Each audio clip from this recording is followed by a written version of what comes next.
Tonight on CTV News at 5. We've seen Peggy's Cove, we won the Bay of Fundy, all the places, right? Blue Nose, we want to do it all. Tourism time. After a satisfying summer, the Maritimes are eager to welcome more visitors this fall. So how do people grow and access food at their own agency?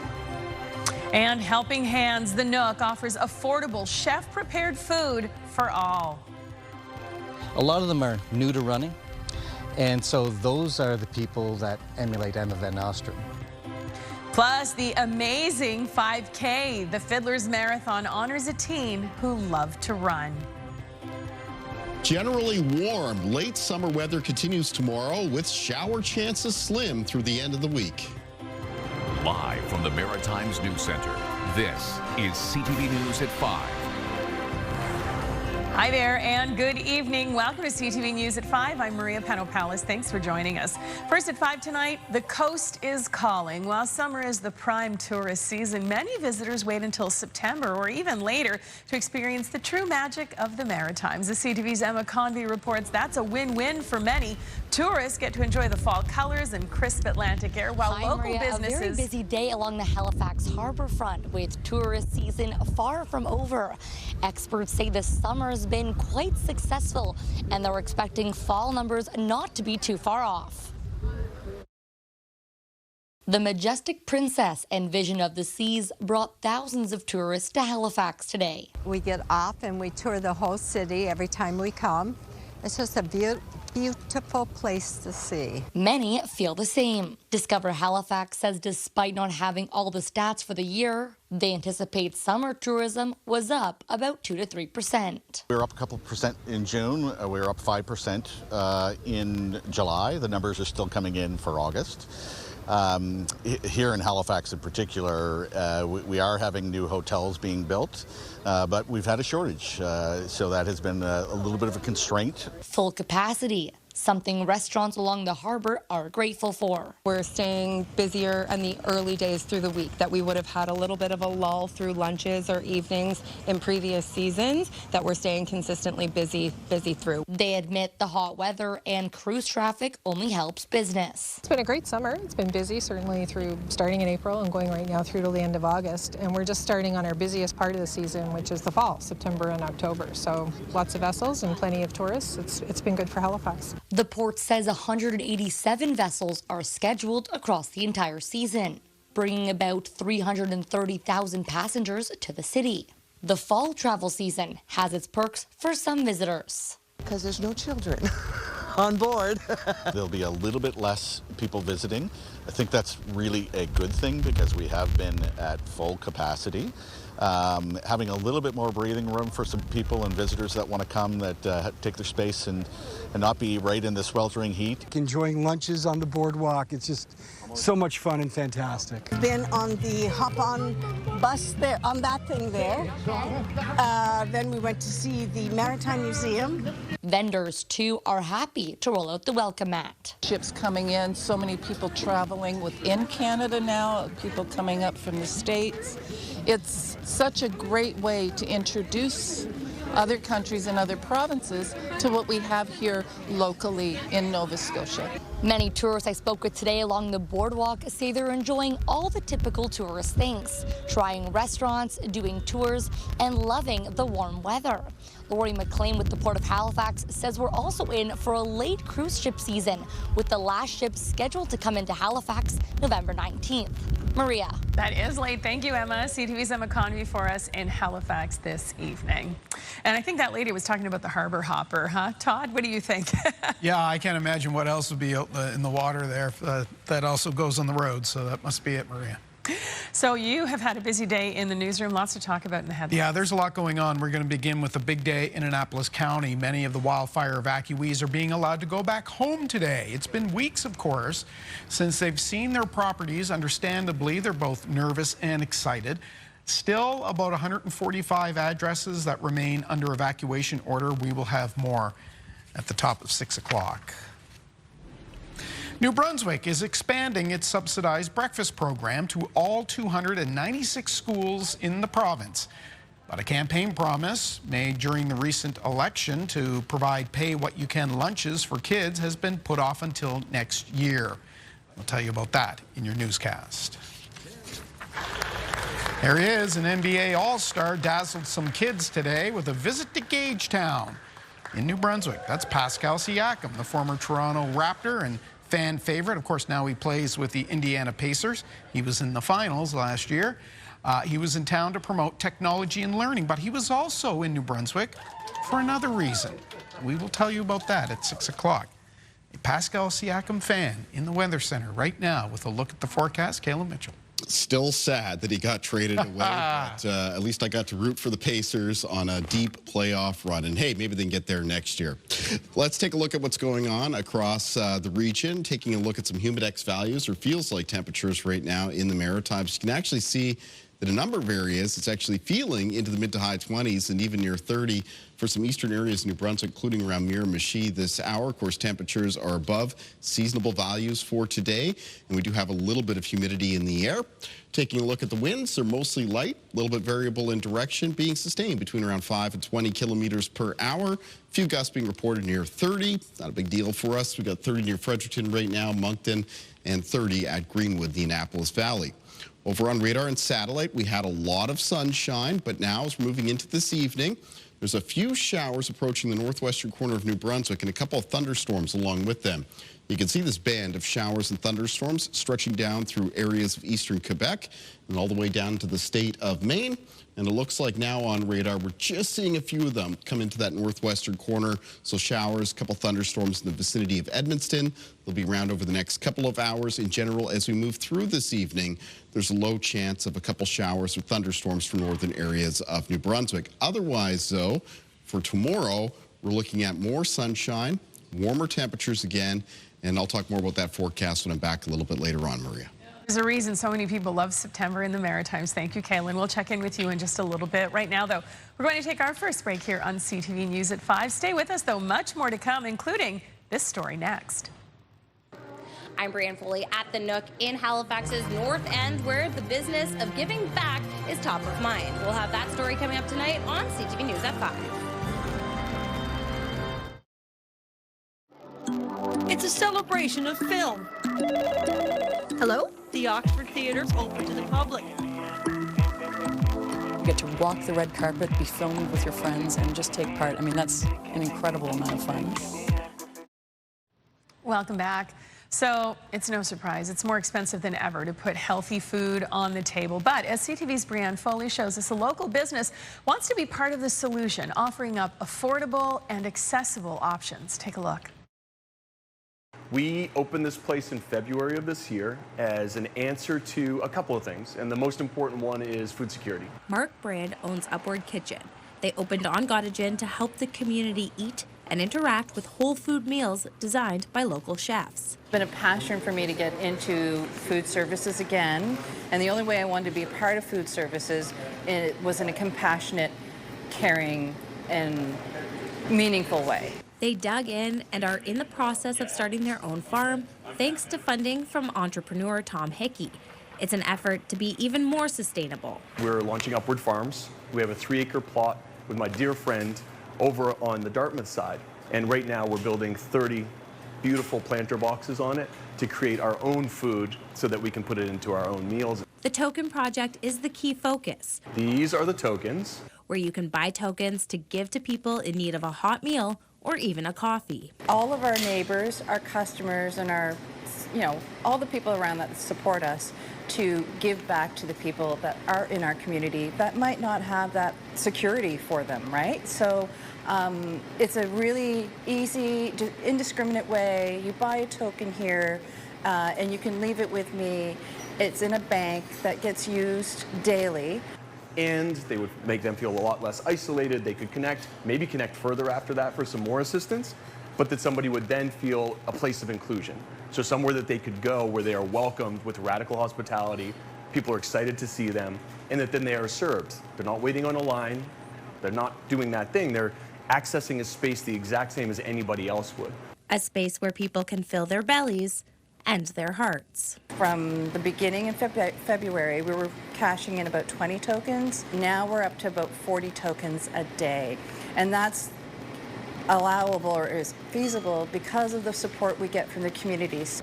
Tokens are also available for purchase online, and those show up here in store and are added to the bank to give back to those in need. Brianne Foley, CTV News, Halifax.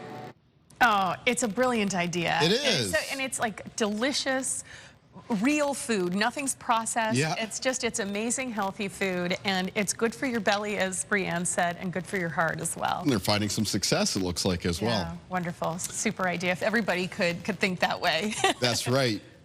We're Today's thinking about weather, yeah. Yeah, still in summer mode, right? I know I am, with weather conditions out there like we had today in the region, which featured a lot of sunshine and temperatures that are above what we typically have for early September. We're looking out here at the Tantramar River. This is just outside Sackville, New Brunswick this afternoon. And I'll have more on the weather forecast coming up after the break.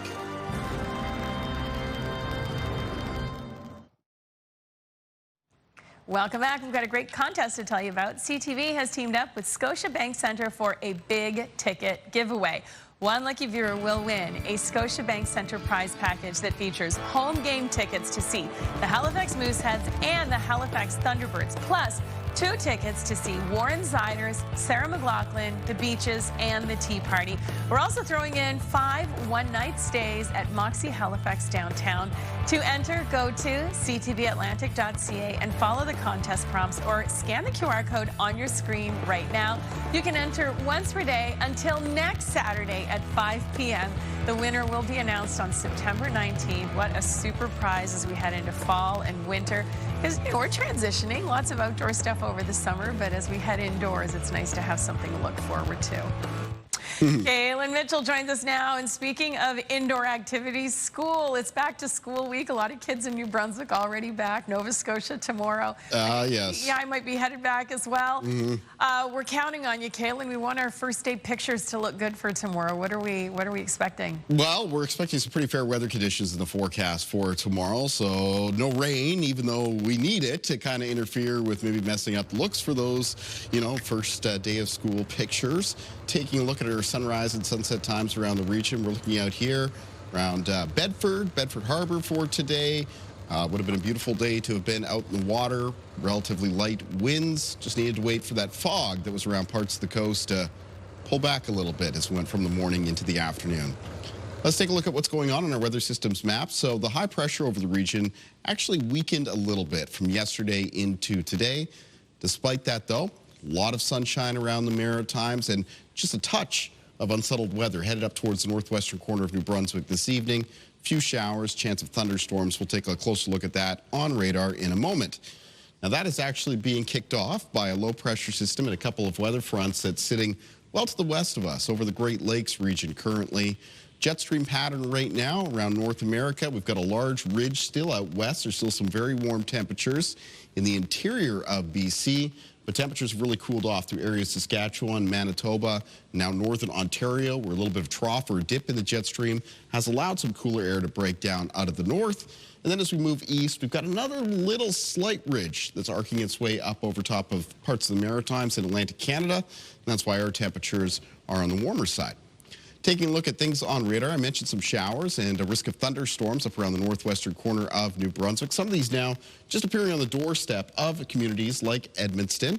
They're likely to be around over the next couple of hours, but any thunderstorm activity with this line of showers that's making its way to Quebec and Maine should be diminishing as we head through tonight.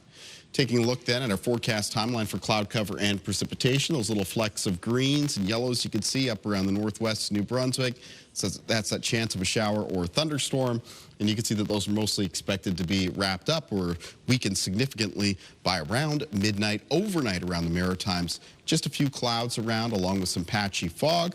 The fog will be thickest around coastal areas again, Bay of Fundy coastline in New Brunswick, parts of the Atlantic coastline of Nova Scotia. There might be a little bit of patchy drizzle accompanying it in the southwest of Nova Scotia, right at the start of the day for tomorrow.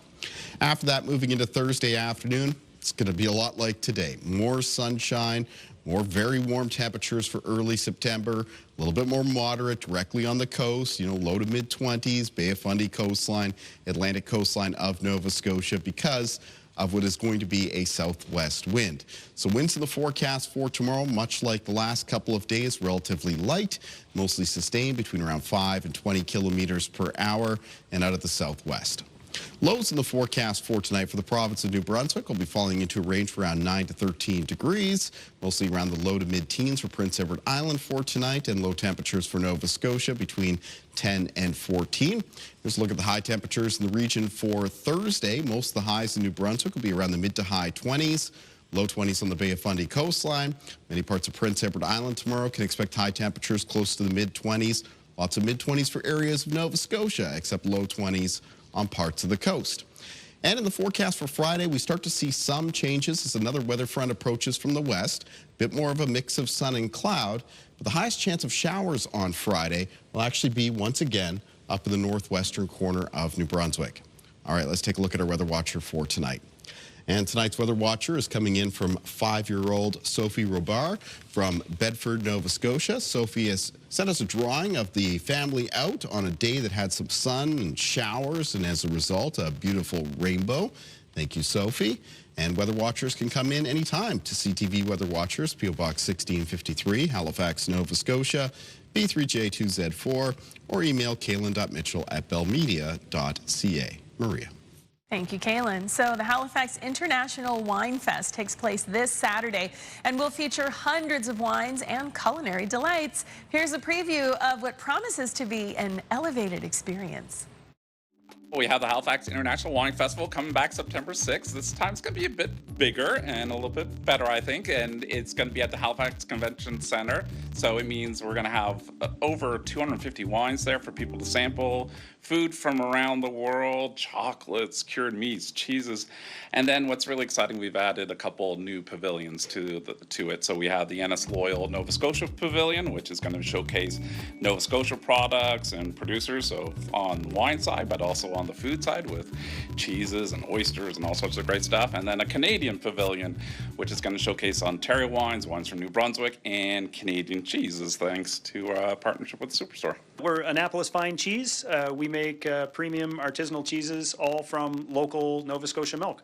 All the milk comes from the Annapolis Valley, directly from the farms, fresh, and we make it all from scratch. Our cheeses pair really well, especially with the local wines. There isn't a whole lot of local cheese being made here in Nova Scotia.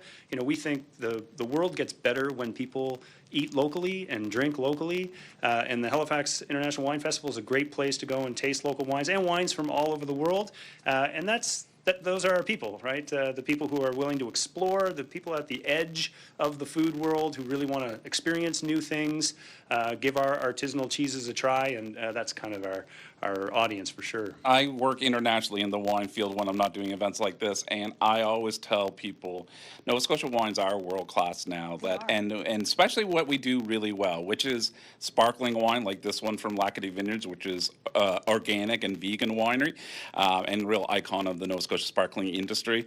And then we have, of course, a Tidal Bay from Mercator. We have a great new wine from Yost. So these wines are really fresh and crisp, nice aromatics, but they're so fresh they really go well, especially with Sean's fresher styles cheeses. So we have this full gamut. We can pair so well with our local seafood, our local cheeses. There's no reason not to have a Nova Scotia wine on your table. I think that the key opportunity is to be able, you never get to, even people like myself, not on a daily basis, I get to taste dozens and dozens of wine. So the key thing is you get to experiment a little bit, and you get to talk to the people behind the table. So you get to not only try wine, but engage with the person behind the table that can give you that insight as to the background or a little bit why it tastes like it does.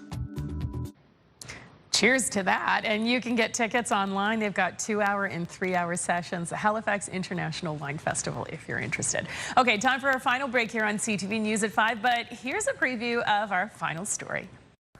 I'm Ryan McDonald along the route for the Cape Breton Fiddlers Marathon, where this year's 5-kilometer event is being named in honor of a young woman from here who made a big mark on the sport and on this community in her 18 years of life. The story is coming up. Mornings with Aaron and Peter.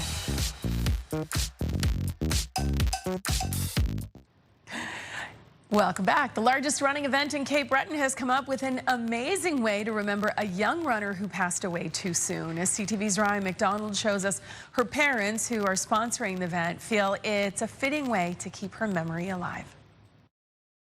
When hundreds of people line up to run the 5-kilometer race at this year's Cape Breton Fiddlers Marathon, they will be doing it in memory of an 18-year-old girl who made her mark on the sport. Emma was an avid runner and very passionate about it, and she believed in it. Emma Van Nostrum passed away not far from the finish line of her first marathon in Toronto back in 2013. It was later discovered that she had died from an undetected heart condition. I guess the message we've always tried to say is she didn't die from running, even though she died while running. So, yeah, carrying that legacy on in a positive way has always been very meaningful. A lot of them are new to running, and so those are the people that emulate Emma Van Nostrum. The board chair of the Fiddlers event says the 5K may be their shortest distance, but has the largest registration rate and the highest participation among newcomers, particularly kids. Everyone that's entering one of our races, they're doing what they can to push their limits, train hard, and do their best, test themselves. And you know, that's Emma. That's what Emma was.